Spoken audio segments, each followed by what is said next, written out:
Hari ini Mendikbud Nadiem Makarim meninjau lokasi ambruknya bangunan di SDN Gentong. Nadiem mengumpulkan sejumlah pejabat terkait dan sempat melakukan audiensi dengan para guru. Informasi selengkapnya akan disampaikan oleh rekan kami, Monika Gracia dari Pasuruan, Jawa Timur. Monika, jadi apa yang signifikan dari hasil kunjungan ini? Kita tidak ingin hanya kunjungan formalitas, tapi apa yang signifikan? Apa yang akan berubah terkait dengan pendidikan di sana dari kunjungan ini?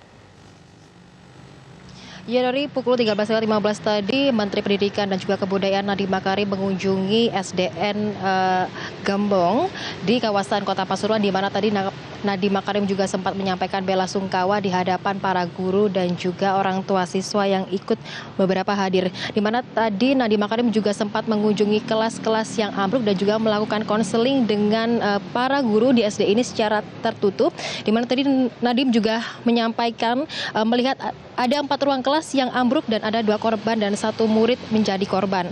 Dan dirinya mengucapkan bela sungkawa dan turut berduka cita. Nadiem mengatakan jika kejadian ini adalah suatu hal yang tidak bisa diterima olehnya dan membutuhkan gotong royong dan memastikan hal ini tidak akan terjadi lagi karena keamanan murid dan juga orang tua adalah hal yang utama agar bisa belajar dengan aman dan juga tenang.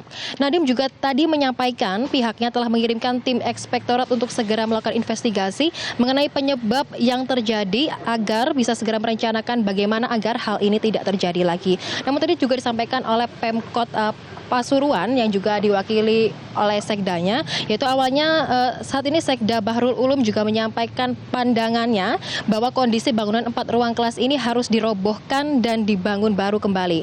Dan ia segera meminta persetujuan kepada DPRD agar bisa menggunakan dana tak terduga atau dana taktis 2019 melalui penunjukan langsung. Sehingga tidak perlu menunggu tahun 2020 untuk kembali mendirikan sekolah ini lagi karena sifatnya darurat. Memang tadi secara prinsip DPRD menyetujui usulan Pemkot, namun DPRD memberikan catatan keras terkait renovasi atap yang ambruk. Saat DPRD melakukan pemantauan juga ke lokasi, pihaknya melihat ada kesalahan konstruksi, tidak ada kolom dan juga sluk baru pengerjaan yang dilakukan oleh konsultan dan juga perencana beserta juga dengan pengawasnya. Pihak dari Pemda dan juga Kemendikbud meminta agar pelaksana dan juga proyek ini harus bertanggung jawab atas terjadinya ambruknya atap di SDN Gentong, Kota Pasuruan.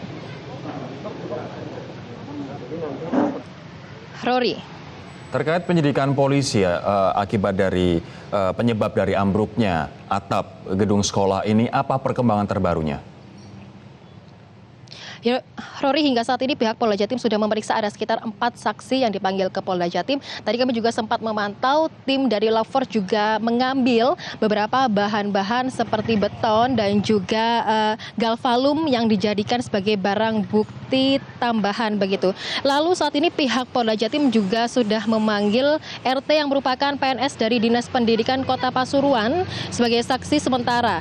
Di mana RT ini merupakan pejabat pembuat komitmen PP, di mana sekarang RT ini masih bekerja di Dinas Pendidikan Kota Pasuruan. Selain RT juga Rory, lalu ada LS yang selaku Direktur CV Andalus yang mengerjakan dan beralamat di Perumahan Lumbung Padi Regensi nomor 38 Kota Pasuruan. Lalu setelah 2 itu, lalu ada kemudian saksi berinisial SSM yang merupakan Direktur CV DHL Putra pekerja yang sama yang mengerjakan juga objek sekolah ini. Lalu untuk yang keempat, saat ini pihak Polda Jatim juga telah memanggil sebagai saksi saudara MR yang merupakan PNS di RSUD Dr. R. Sudarsono Kota Pasuruan, di mana dirinya selaku pejabat pembuat komitmen pada Dinas Pendidikan Kota Pasuruan, termasuk pejabat pembuat komitmen PPK yang juga mengerjakan ruang kelas di SDN Gentong Kota Pasuruan ini. Habid Humas Polda Jawa Timur Kombes Pol Frans Barung Mangera juga mengatakan jika adanya ralat gedung ini didirikan pada tahun 2017, namun dari informasi dari para saksi ternyata gedung SD ini dibangun pada tahun 2012.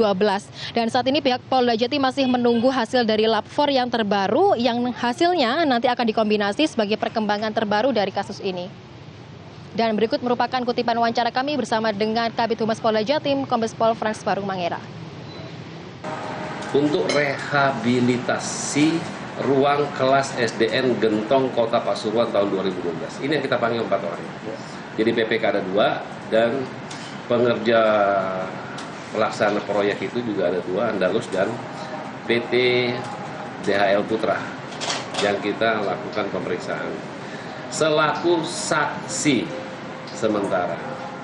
Sementara ya, perkembangan nanti lebih lanjut hasilnya itu tentunya kita akan combine dengan hasil yang sudah kita dapatkan di Laboratorium Forensik Polda Jawa Timur yang beberapa saat yang lalu sudah kami sampaikan bahwa lapor sudah keluar. Untuk sementara, Rory kembali ke Anda di studio. Monika Gracia, Pasuruan, Jawa Timur, terima kasih atas laporan Anda.